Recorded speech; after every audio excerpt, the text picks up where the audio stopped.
It is 2 in the morning. The thermostat out in the hallway reads 72 degrees. It has read 72 all night.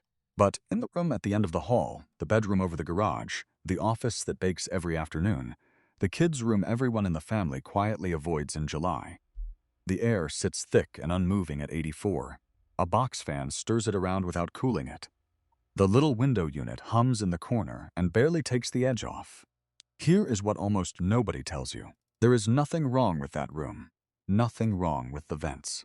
Nothing wrong with the air conditioner that a technician may have already inspected, recharged, or written you a quote to replace. The thing making that room miserable is invisible, it is purely mechanical, and it has a name. And the first move against it is a $15 vent register sitting on a hardware store shelf right now. No new equipment, no service call, no zoning system. The full repair runs to about $30 and a single quiet afternoon, but it begins with that one cheap part. But the fix is the easy part. The strange part is the history behind it. Because the principle that solves this room was understood, engineered, and built directly into ordinary houses for centuries. Then, in the span of about 2 generations, it was quietly removed. Not because it stopped working, but because something else became more profitable to sell.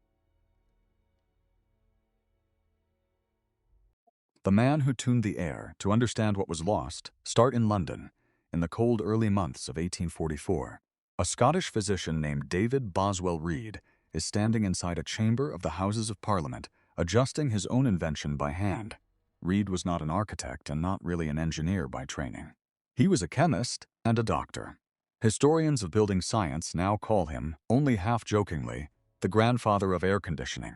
He had been hired to do something nobody had attempted at that scale, to ventilate an entire chamber packed with hundreds of people on demand while they sat in it. He had been rehearsing the problem for years. Back in 1836, he built a working model House of Commons inside his Edinburgh laboratory just to test how air would move through a crowded room. By the time he reached Westminster, he had a complete theory, and that same year, 1844, he published it in a 400-page volume titled Illustrations on the Theory and Practice of Ventilation.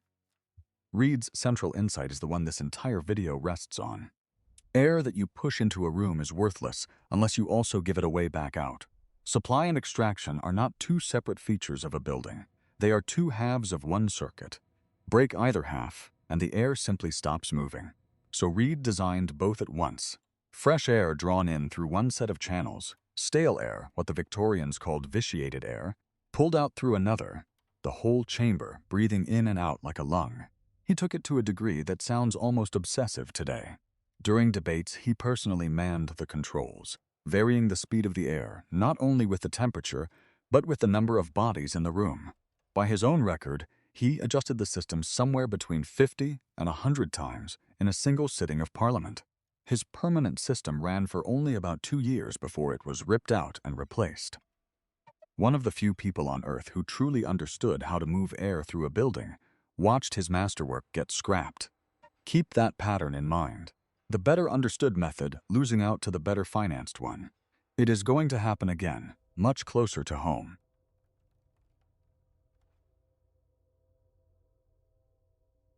The window above the door Reed worked at the scale of palaces. But the very same principle had already been solved, far more humbly, in the houses of ordinary people, and it had been solved for a very long time. Look above the interior doors in almost any home built before about 1940. You will often find a small hinged window set into the wall, a transom. Most people today read them as charming decoration. They were never decoration. The transom is one of the oldest pieces of climate engineering in domestic architecture. Used as far back as the 14th century to move air and light through a building without giving up privacy. The logic was pure Reed, 2 centuries early. A person closes up a bedroom door at night for quiet and for privacy. But a closed door turns the room into a sealed box, and a sealed box cannot breathe. So builders cut a small opening high in the wall above the door, out of sight and out of reach, and hinged it so it could tilt open.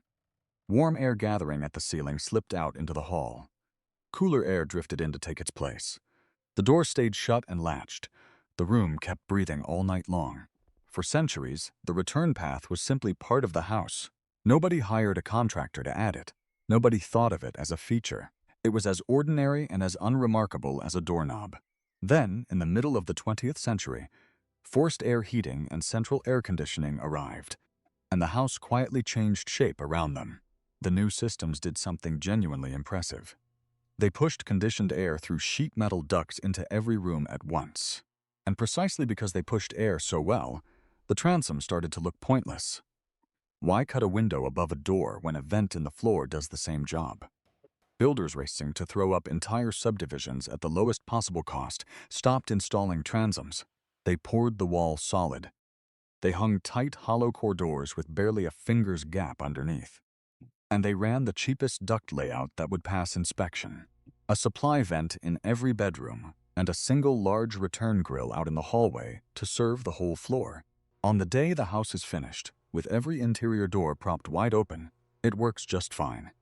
Here is the single sentence that explains your hot room. The moment you close that bedroom door, you sever the return path the transom used to provide, and the builder never put anything back in its place. Our great-grandparents cut a window above every interior door for exactly this reason. We pour the doorway solid and call it an upgrade.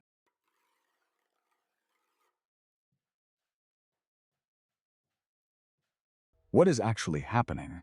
So what is actually going on inside that sealed room? This is where the physics gets specific, and it is exactly where most explanations quit too early. Your HVAC system is not a machine that conjures cold air. It is a closed loop, a circuit, like the wiring inside your walls. The air handler pulls room air in through the return grills, drags it across a refrigerant coil that strips the heat out of it, and pushes the chilled air out through the supply ducts into your rooms. That air warms a few degrees, then has to find its way back to a return to be cooled all over again. Cut that loop at any point and the entire circle stalls. Now picture the duct system as a river. The trunk line leaves the air handler under real pressure, then splits into smaller and smaller tributaries. The rooms nearest the air handler, a hallway, a bathroom, the master bedroom, sit on the first and fattest branches. They get air fast, cold, and in genuine excess. The room at the end of the longest run is the final, thinnest tributary. By the time air has fought its way through 40 feet of metal, around every elbow and past every junction, the pressure shoving it forward has bled away.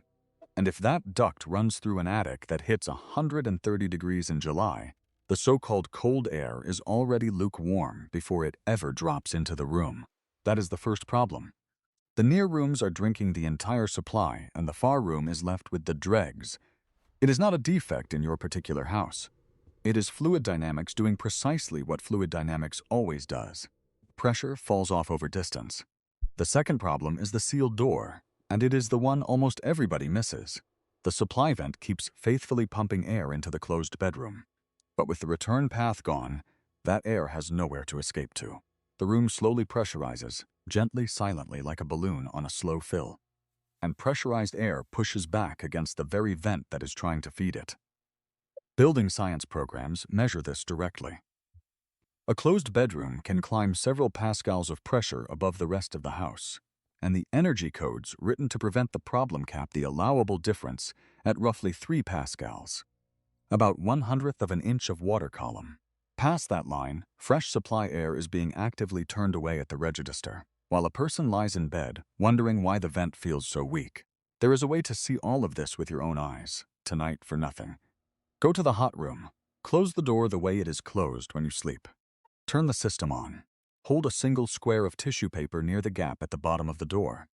If the tissue is gently drawn toward the gap, air is finding its way back to the return, and the loop is intact. If the tissue hangs limp or drifts back into the room, the loop is broken, the room is sealed. That motionless scrap of paper is the reason someone is awake at 2 in the morning. Why no one ever told you, which raises the question that genuinely matters. If this is basic physics and the fix is this cheap, why has no professional ever simply walked in and told you? The honest answer has nothing to do with secrets or cover-ups. It has everything to do with what a business is able to charge for. When a technician comes out for a hot room complaint, there is a menu of things they can sell. They can recharge refrigerant. They can quote a larger condenser. They can propose a motorized damper zoning system with its own control board and extra thermostats. A legitimate and genuinely effective technology. that runs somewhere between $2,000 and $8,000 installed. Every item on that menu has a part to mark up, labor to bill, and sometimes a service contract to renew. Each one feeds a business model that can support a truck, a payroll, and a warranty department. Now price out the alternative. Walking the house room by room, partially closing 2 overserved vents, and cutting 1 passive grill into a wall generates almost no revenue at all. The part is a $12 register. The grill is $16. There is nothing to mark up and nothing to come back and maintain. No company can build a route and a payroll on $30 of stamped plastic. This is the structure, said plainly. A solution that cannot be patented has no company willing to champion it. No champion means no recurring revenue. No recurring revenue means no marketing budget. And a fix with no marketing budget does not disappear because someone suppressed it. It disappears because nothing in the economy is paid to keep saying its name. The Transom did not lose to a better idea. It lost to a better invoice. You can watch the exact same machinery operate in the products that are marketed to you for this very problem. Walk into a window film shop to cool that sun-blasted room, and you will be handed a spec sheet promising to block 97% of infrared and 99% of ultraviolet. Both numbers are technically true, and both are very nearly meaningless. Almost every ceramic film made in the last decade clears 99% UV, so that figure distinguishes nothing. And the 97% infrared number is usually measured across a thin slice of the spectrum, where the film happens to perform best, not across the full range of solar heat. The number that actually predicts how cool the room will feel is called total solar energy rejected, and for a clear enough ceramic film, that figure tends to land closer to 50 or 70%. The flattering number gets printed because it sells. The honest number gets buried because it does not.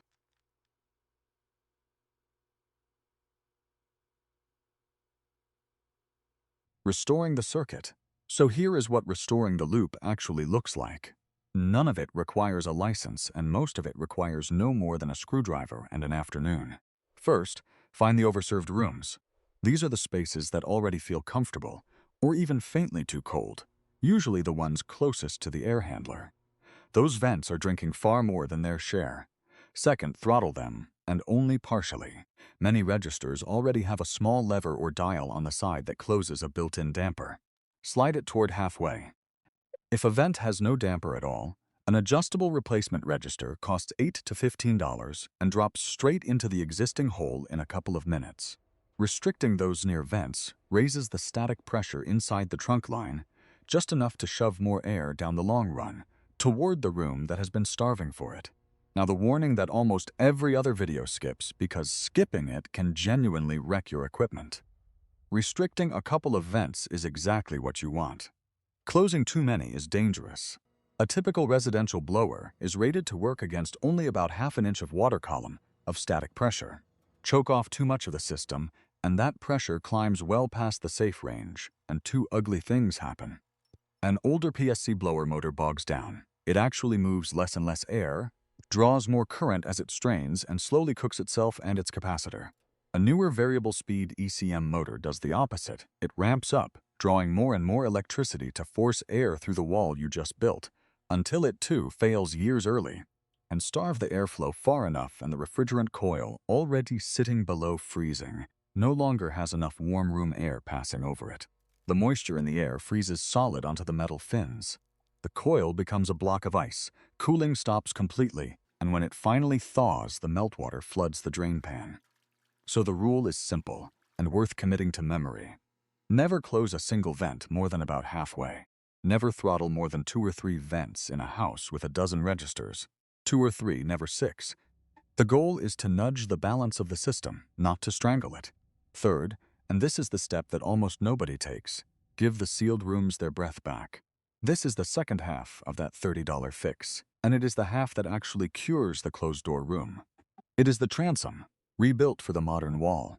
The device is called a transfer-grille, a passive louvered vent set into the wall above the door or low through the wall between 2 studs connecting the bedroom to the hallway. No motor, no wiring, no electricity, just the return path the house was always supposed to have. You cut a rectangular hole between the studs, mount a grill on each face of the wall, and the pressurized air finally has somewhere to go. Size it honestly rather than by guesswork. Building science guidance works out to roughly 1 square inch of open grill area for every cubic foot per minute of air the room is being fed. In practice, a normal bedroom usually wants something on the order of 50 to 100 square inches of free area to stay under that 3 Pascal pressure limit. The oldest version of the fix is even simpler. Undercut the door. A clean 1-inch gap beneath a standard interior door can pass enough return air for most bedrooms, and it costs nothing but a few minutes with a saw. The trade-off is that a bare undercut leaks sound and light down the hall, and a transfer grille can be built specifically not to. Because if privacy is the worry, that problem is already solved. Companies like Tamarack make passive return air pathways. The perfect balance line is the well-known one. Built with internal baffles, engineered to let air flow freely while blocking the light and muffling the sound that a bare hole would carry straight through. It is the Transom's quiet descendant, tested, code-listed, and sitting on a hardware store shelf for about the price of a couple of pizzas. Fourth, wait 30 minutes, then measure. A cheap thermometer set in each room is all the instrumentation you need. Balancing a duct system is not a switch you flip once and forget. It is much closer to tuning an instrument. Nudge a vent, let the house settle, read the rooms, nudge again. Most homes come into balance after 1 or 2 passes. The stubborn cases, 2 more tools exist for the genuinely stubborn rooms, and each deserves an honest word about what it can and cannot do. If a room sits directly over an uninsulated garage, or at the dead end of a brutally long duct run, a register booster fan can help. They cost $15 to $45. Plug into a standard outlet, and many come with a built-in thermostat, so they only run when the duct is actually carrying cold air. The fan sits over the existing vent and actively pulls air into the room at the point of delivery. Understand exactly what it does and does not do. It adds a little localized pressure to move air the final few feet. It does not add a single degree of cooling capacity to your system. It is a nudge, not a cure. And if the room faces hard western or southern sun, then air is only half the battle and the glass is the other half. Roughly half of all the solar energy striking a window arrives as infrared heat, and ordinary glass barely slows it down. A quality spectrally selective ceramic film can cut a real share of that load. Just judge it by the right number, the total solar energy rejected figure, the honest one in the 50s to 70s, and not by the inflated headline on the box. Buy the measurement that matters, not the one that markets. An honest accounting, $13.40. Now the part that honesty demands, because this fix is not magic, and pretending otherwise would just be another sales pitch wearing a friendlier face. Vent balancing redistributes the air you already have. It cannot create air you have already lost. The EPA and Energy Star estimate that a typical American home leaks 20 to 30% of its conditioned air straight out of the ductwork, through gaps, holes, and bad connections, before that air ever reaches a single room. If your ducts are leaking like that, sealing them is a separate and very real job. Balancing also will not rescue a system that is genuinely undersized for the square footage it is asked to cool. And it cannot win against a flood of radiant heat pouring through bare sun-facing glass. For a large 2-story home, full motorized zoning may honestly be the right long-term answer. It is a legitimate engineering solution, not a scam. But in the ordinary house, the ordinary duct run, the ordinary closed door, none of those expensive problems is usually the real culprit. The real culprit is almost always that the loop was never balanced and the return path was never replaced. That conversation costs $30 and an afternoon. The other version costs thousands, and only one of the two has a salesman. Handoff, so go back to that room at the end of the hall. Tonight, hold the tissue to the door and watch which way it moves. That single square of paper is reading you the same circuit David Boswell Reed was hand-tuning inside Parliament in 1844. The same circuit your great-grandparents cut into the wall above every door and never gave a second thought. The knowledge did not die. It was simply never sold to you, which is exactly why it was always yours to take back. Try it on one room. Throttle 2 vents. Give the sealed room a path to breathe and measure what changes. Then come back and leave the number below. The room, the degrees it dropped, and what finally worked. Enough of those numbers, gathered in one place, And the field data that no company is paid to collect starts to belong to the people who actually live in these houses.